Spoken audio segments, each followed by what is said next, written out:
Hey everybody, welcome back. Today we're going to be brewing 3 very different coffees on the Slayer single group, comparing shots using the saturation techniques we learned in the first video with standard 9-bar extractions. So let's get to it.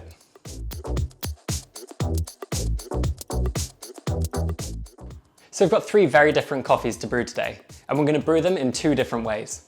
First of all, using the saturation techniques from the first video, so a 25-second pre-brew phase, followed by a 28 to 32-second full brew, and then also as a straight 9-bar extraction, brewing between 28 and 32 seconds and just ramping it straight up to 9 bars and seeing the differences between the 2 shots. So I'm going to start brewing and I'll talk you through everything as we go. The 3 coffees are completely different. So first we'll be brewing a washed Nicaraguan red Catuai, which is very kind of full-bodied, very stone fruit forward, milk and dark chocolate. Then we're going to be brewing a washed Ethiopian coffee, which is an heirloom variety, so very bright and floral. And finally, actually quite a dark roast coffee from Brazil, which is naturally processed, so very intense and full on. So I've now had a chance to try those 3 very different but very delicious coffees, both as a pre-saturated shot using the techniques we learned in the first video, as well as a straight 9-bar extraction. And this was actually a really eye-opening experience.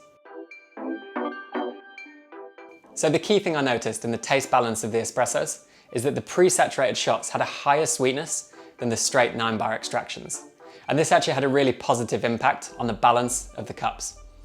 So on one side of the coin, the washed Ethiopian, which has an inherently high acidity, was actually really well balanced by that additional sweetness, really allowing the complexity and citrus notes of the acidity to be very well balanced by that additional sweetness. On the other side of things, the dark roast Brazil, which inherently has a higher bitterness, again, this was really well balanced by that additional sweetness, really benefiting the cup, giving a very delicious bitter-sweet note, which actually made a very pleasant and delicious espresso. So next up was the body of the espressos. And across the board, I found all 3 coffees with the pre-saturated extraction had a very slightly increased body. So slightly heavier, slightly more viscous, and really syrupy across all 3 coffees. This isn't something you'd expect from something like a washed Ethiopian coffee, but actually this really elevated the experience. And most of all, across the 3 coffees, this increased body had a really positive impact on the flavour of the espressos.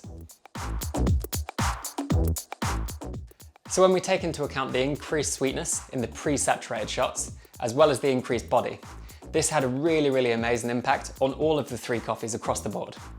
So first of all, in the washed Nicaraguan coffee, which has an inherent character of kind of red stone fruit and dark chocolate, in the 9-bar extraction we did find this, but in the pre-saturated shot, it became crystal clear, with the stone fruit notes becoming very well defined of kind of red cherry and black cherry, and that chocolate note becoming a very clear, probably 60% dark chocolate, making it a really well balanced and approachable espresso.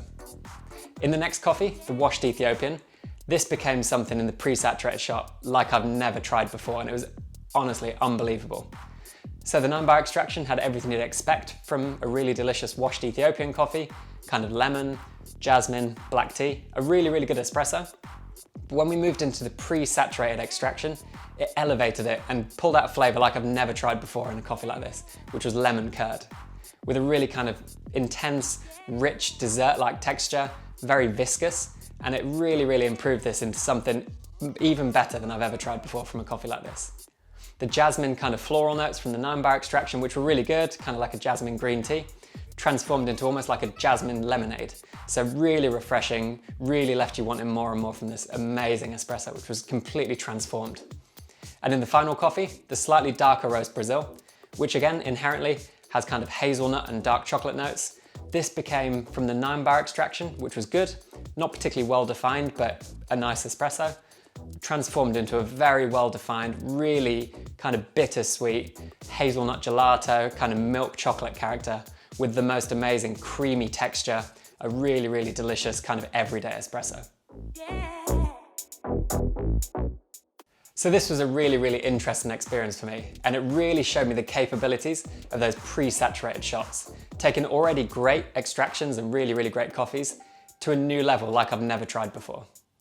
So in the next videos, we're going to be delving even deeper, and I can't wait to see you then. So thanks very much for watching, and I'll see you soon.